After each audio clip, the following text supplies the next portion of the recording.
Quando falamos do direito às cidades, do uso e ocupação do solo, e neste contexto, entram nas pautas dos legislativos municipais a discussão do plano diretor, normalmente o que se vê são debates polêmicos e muita queda de braço. O Roda de Conversa convidou para falar sobre esse assunto a doutoranda pela Universidade de Barcelona, Ana Paula Diniz, e a liderança comunitária e membro do Movimento Nacional de Luta por Moradia, Edneia Souza. Você gostaria de pontuar alguma coisa para ela já, Wallace? Queria te perguntar qual que é a importância do planejamento urbano para poder garantir esses direitos, né? O direito à moradia e outros direitos que compreendem o direito à cidade. E a importância dos planos diretores, né? Porque alguns municípios que ouvem o programa, né? A começar por BH, mas também outras cidades, são cidades com mais de 20 mil habitantes, então deveriam ter seus planos diretores e a maioria não tem, né?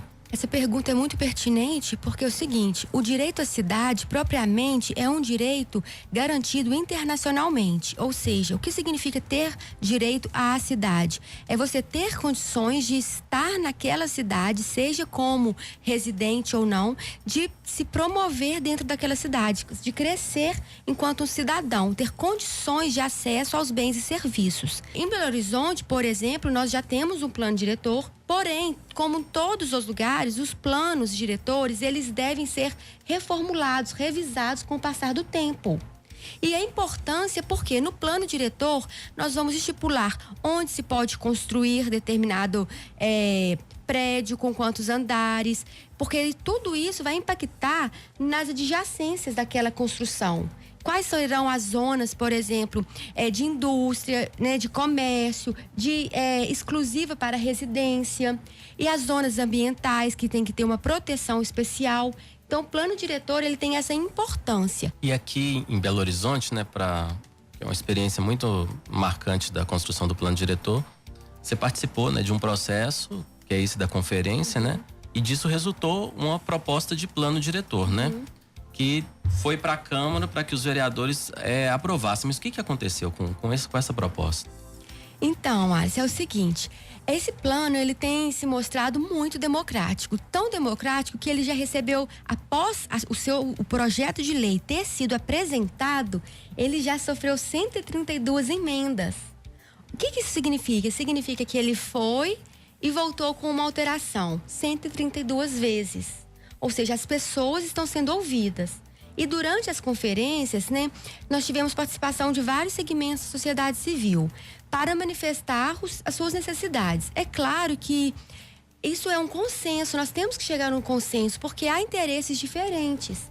Então, a cidade, ela entende que ela tem que ter um tipo de prédio, de edifício, por exemplo, de 30, 40 andares, em determinada região somente. Porque ela não tem condições, estrutura, não tem serviços básicos de transporte, água, coleta de lixo, para que esse prédio, com esse tamanho, seja construído em qualquer região. Só que esta questão, ela não tem sido bem vista por um segmento da sociedade. Vou dar um exemplo que é por um segmento, não por todos, claro, da construção civil, das grandes construtoras civis. Por quê? Porque elas estão entendendo no primeiro momento que elas podem sofrer um prejuízo econômico.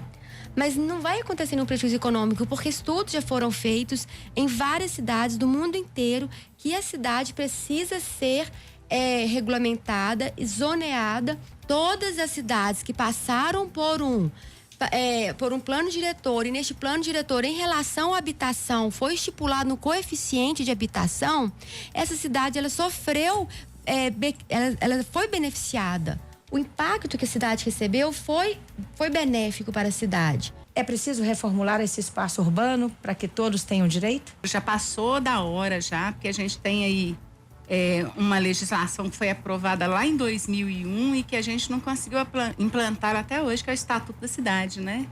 E essa obrigatoriedade dos planos com participação da população está previsto nela. Então, já está atrasado o negócio. Por que o atraso? O que colabora para que esse cenário se estabeleça? No meu entendimento, é a falta de compreensão e a ganância de alguns setores da sociedade, sabe? Eu vejo que eles entendem até hoje que a cidade pertence a um grupo específico de pessoas e que são eles que determinam, né, o que vai acontecer nela. Isso aconteceu ao longo do tempo do planejamento, né, que todo mundo sabe que eram feitos dentro dos gabinetes aí, né, por uma casta da sociedade que definia lá entre eles para onde que ia ser, aonde que ia ser investido o recurso, né, dos impostos de todo mundo, né, e aí sempre beneficiando o construtor, o empresário lá que tinha interesses em determinada área da cidade. Por isso que a gente tem uma cidade tão desigual. Eu entendo que é exatamente por causa disso.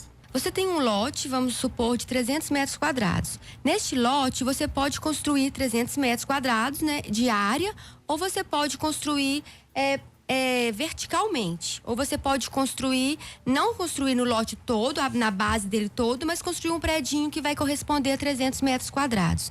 Esse novo plano diretor, ele propõe que toda a cidade tenha direito a construir um coeficiente básico igual a 1. O que significa? Significa que todos vão poder aproveitar o tamanho do seu lote, seja horizontalmente ou verticalmente.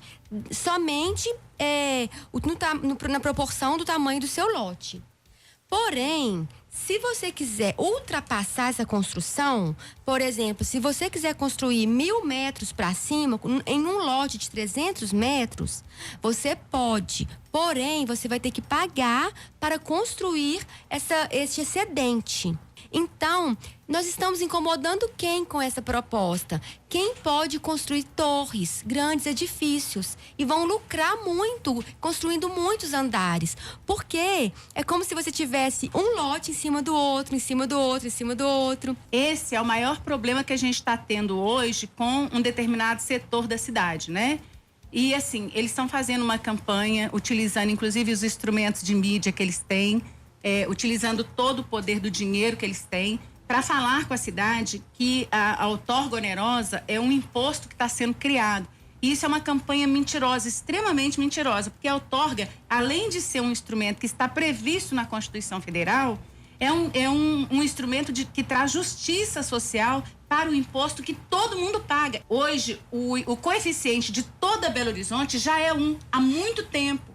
A única área da cidade que ele não é 1 é exatamente aonde o metro quadrado de terreno é extremamente valorizado, é extremamente caro. Então, essa redistribuição de renda que está prevista, né, essa redistribuição dos impostos que está previsto com a aplicação da outorga onerosa, vai melhorar a cidade como um todo. Não é só para um segmento, não é só para quem tem muito dinheiro, não é só para quem está ali e que já absorveu todo o imposto que nós pagamos ao longo dos anos, né, para construir essa cidade que a gente tem.